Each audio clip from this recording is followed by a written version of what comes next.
Hey guys, welcome back. This is Module 7, Lesson 1, Lesson 2 actually.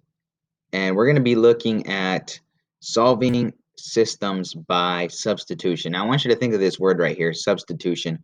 What comes to your mind when you hear the word substitution? Okay, hopefully you said something like replacement. If you think of kind of your teacher, a substitute teacher is kind of a teacher that comes in and replaces the regular teacher. And so you can think of this as replacement. When we hear the word substitution, we're going to be replacing something. So in this situation here, we give you two or more equations. Right now there's just two. So this forms a system of equations when there's two or more like this. Now, if you notice, there's an x and a y variable in both of these. Before, you've had to solve either for x or for y. Now we have to solve for both. There's two unknowns. And so when this happens, there are several different situations that can happen. Right now, we're just going to look for a basic solution to this, and I'm going to show you how to use substitution in order to find the answer. So let's take a look at this problem. I wrote it down over here so that I can kind of write through it and work through this step by step. So here we go. We're going to take a look. The first thing is to look at these and kind of analyze them. So at the top, we have 3x minus y equals -7. This one right here is already solved for y. See how the y is by itself?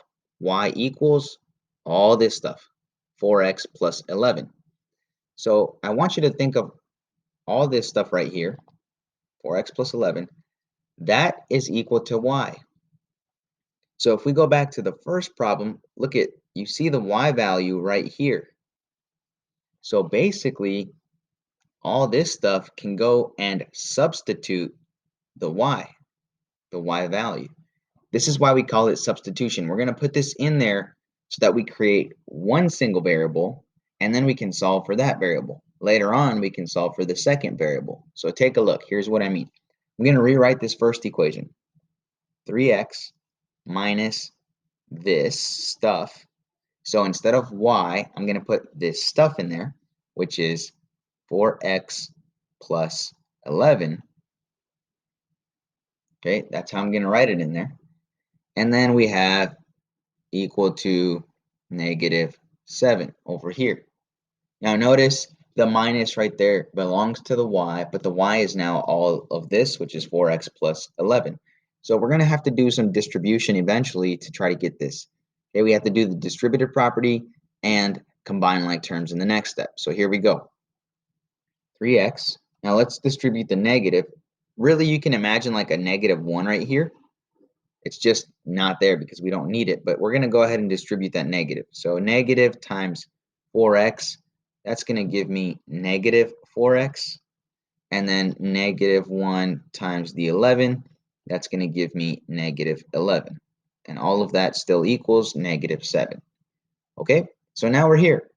We have to keep simplifying. I see like terms on the left side right here, 3x and minus 4x, that's going to give me -1x, or just -x, equals, now on here I'm going to add this 11 to both sides.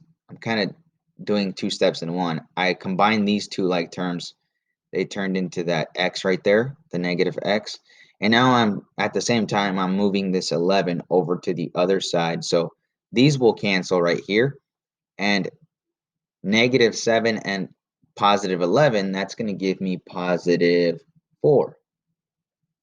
Now we can't do -x equals 4, so we're going to have to divide by a negative here because we want just the x, not a -x.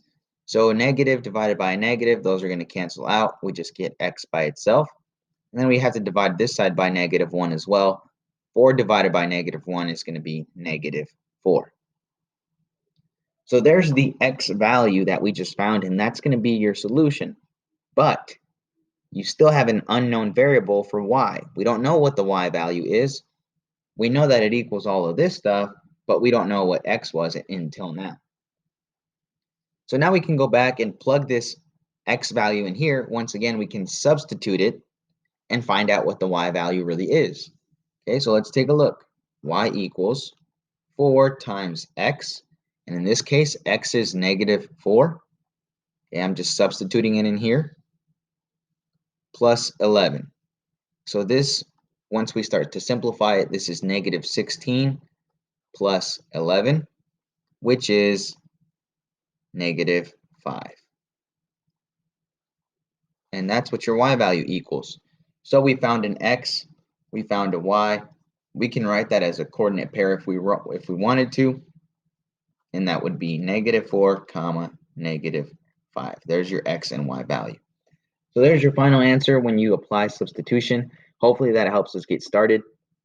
Remember, when you see the word substitution, try to think replacement. We find one variable, then we use that variable, substitute it back into the equation, and find another variable. Okay, once we find both, we're done. So I'll see you guys in the next video.